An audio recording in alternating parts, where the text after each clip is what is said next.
নিম পাতাকে আমরা চিনি না এমন মানুষ খুব কমই আছে। এটি একটি বহু ভেষজ গুণ সম্পন্ন একটি পাতা। আজ আমি আপনাদের দেখাবো এই নিম পাতা দিয়েই একটি স্বাস্থ্যকর রেসিপি।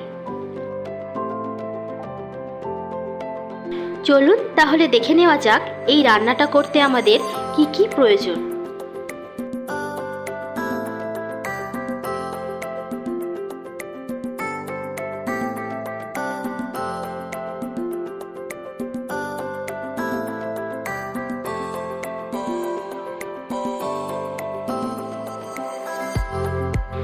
প্রথমে কড়াই গরম করে তাতে দিয়ে দেব সামান্য সর্ষের তেল। তেল গরম হয়ে এলে ফোড়নে দেব একটা তেজপাতা ও সামান্য পাঁচ ফোড়ন।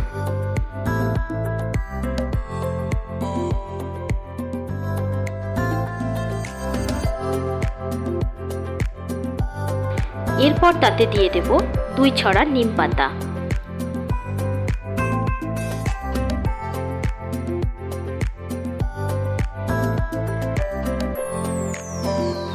সামান্য নাড়াচাড়া করার পর একে একে সবজিগুলো দিতে থাকব। আমি এখানে কলমি শাক সহ বেশ কিছু সবজি ব্যবহার করেছি। আপনারা চাইলে এর পরিবর্তে অন্য সবজিও ব্যবহার করতে পারেন।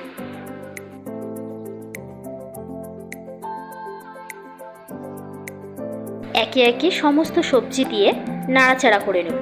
কলমি শাকটা সবার শেষে দেব, কারণ যেহেতু এটি খুব তাড়াতাড়ি নরম হয়ে যায়।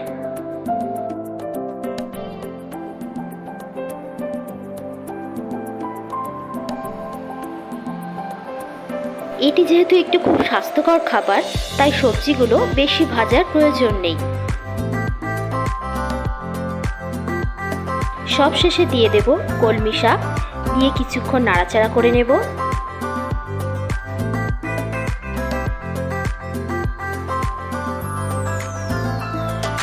সামান্য ভালোভাবে নেড়েচেড়ে নিয়ে তাতে দিয়ে দেব স্বাদ মতো লবণ ও পরিমাণ মতো হলুদ।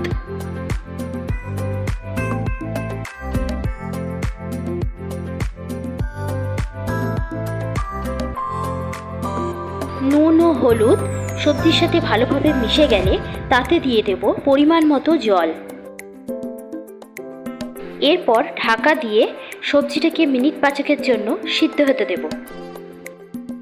ঢাকা খোলার পর দেখুন তরকারিটা কত সুন্দর দেখতে হয়েছে।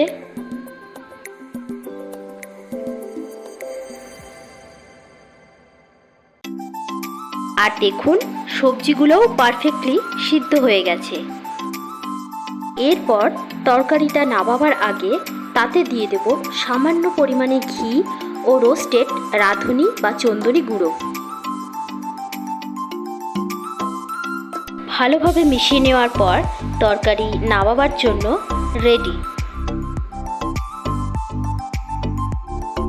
বাড়িতে যদি কোনো ডায়াবেটিসের রোগী থেকে থাকেন, তাহলে তাদের জন্য এটি একটি খুবই পুষ্টিকর খাবার।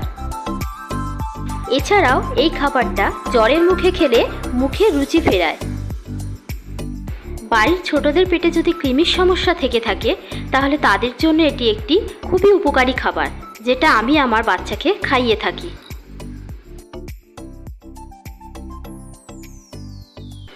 আমি মন্দিরা, আপনারা দেখছেন আমাদের চ্যানেল লিভ মাই লাইফ। ভালো থাকবেন, সুস্থ থাকবেন।